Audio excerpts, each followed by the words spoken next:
करते हैं। वर्तमान में डीएपी की आपूर्ति कम होने से किसान भाइयों को डीएपी की उपलब्धता संभवतः कम होगी। ऐसी परिस्थिति में वैकल्पिक खाद के रूप में हम एनपीके 12-32-16 या एनपीके 14-35-14 की 60 किलोग्राम मात्रा प्रति एकड़ के हिसाब से चना, मसूर या गेहूं में उपयोग कर सकते हैं।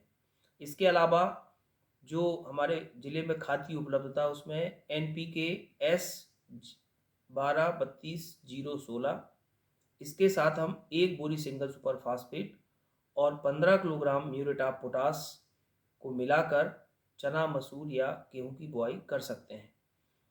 सबसे उत्तम जो विकल्प है वो हमारे पास है कि हम 3 बोरी single super phosphate, 20 kilogram urea उतने स्थान में डालें जितने स्थान में हम 1 बोरी डीएपी का उपयोग करते हैं।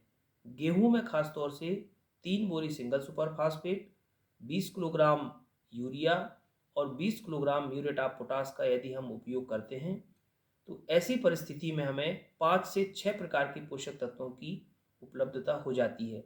जबकि डीएपी में सिर्फ 2 पोषक तत्व नत्रजन और फास्फोरस क्रमशः 18 और 46% होते हैं।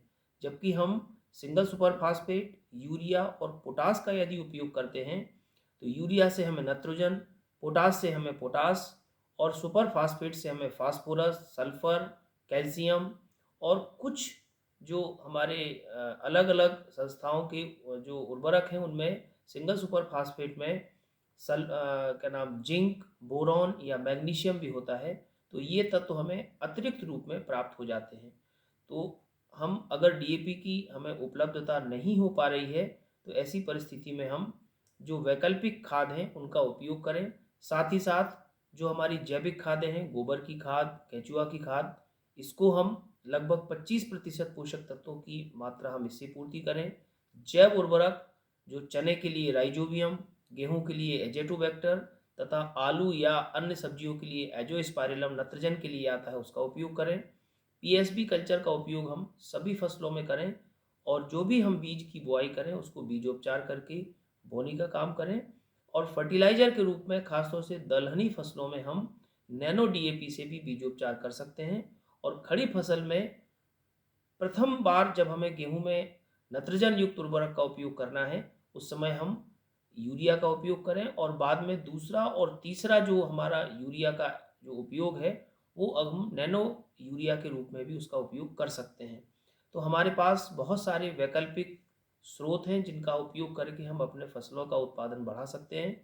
और एक विशेष प्रकार की खाद जो हम कई वर्षों से उपयोग कर रहे हैं उसका उपयोग हम कम करें और साथ ही साथ जो अधिक मात्रा में पोषक तत्व देने वाला जो कॉम्बिनेशन है खास तौर से सिंगल सुपर फास्फेट, यूरिया और म्यूरेट ऑफ पोटास, इसका आप उपयोग करेंगे तो निश्चित रूप से आपको उत्पादन में कोई कमी नहीं आएगी।